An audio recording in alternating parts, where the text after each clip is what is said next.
بله میشنوم بچه جون. چون با سوال همین درباره همین آیت الرحمن علی العرش استوى در زمان پیامبر خدا صلی الله علیه و سلم آیا صحابه ها نپرسیدند پیامبر سلامت باشه. حضرت امام بالغ رحمت الله علیه گفتن که اما آدمی که در اومد گفت که ایمان آوردن به صفت استوا واجب و سوال عنه بدعت گفتن. بدعت گفتنش چی است؟ خلاف سنت است. یعنی حضرت پیغمبر صلی الله علیه و سلم وقتی امانت خداوندی را همین آیت رو که خداوند جل و علا همین آیت نازل کرد الرحمن علی العرش استوى، یگام از صحابه حضرت پیغمبر یگام جدا روایت نسته که گفته باشن که کیف استوای الله تعالی.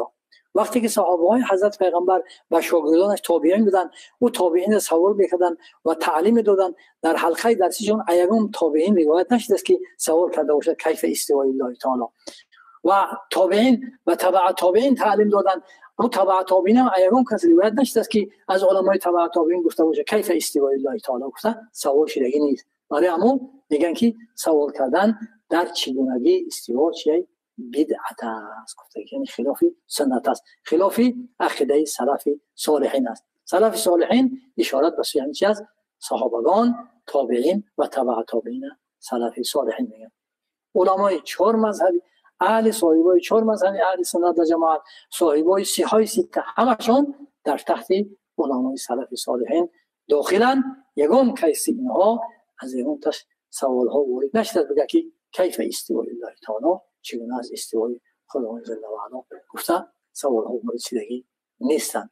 برای اما با یک بار دیگر جوانان عزیز رو در اخیر صحبتم تکرار نباشه باز التماس میکنم، خواهش میکنم درباره آیات های متشابه، درباره صفت استوا که مثلا که داخل نشوند و بحثا نکنن و وقتشان بیهوده نگذرانند، که تا اینکه اینا را این حل فصل میکرده که دانشمندان یا را به اهل دانشمندان بگذارن که خداوند جل و علا خود و شما را میفرماید استعیذ بالله واسألوا اهل الذکر ان کنتم لا تعلمون. اگر شما درباره چه معلومات کامل نداشته باشید از اهل متخصصین دانشمندان همین ساحه پسه اونها تفصیلات میگن. شما در وظیفه بندگی را بشناسید، خدا را یگانه بشناسید، خدا را دارای صفات ذاتی صفتی فعلی گفته بشناسید و خداوند جل و علا ایمان بیارید، در حالی که هیچ اهل قبله را، هیچ اهل کلمه گوینده لا اله الا الله را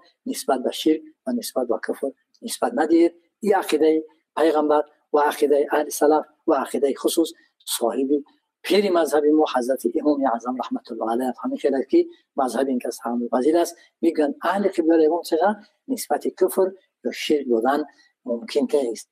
وقتی که کافر این نسبت جا همین خیلی آدم میگه که با همون کلمه که گفتگی اشهد ان لا اله الا الله و اشهد ان محمدا عبده و رسول همین خط اسلام رو در اومده برد همون کلمه بعد کافر گفتن میشه. بعد دیگر گپ‌ها که کفر گفتن نسبت دادن یک مسلمان اهل قبله حرام است.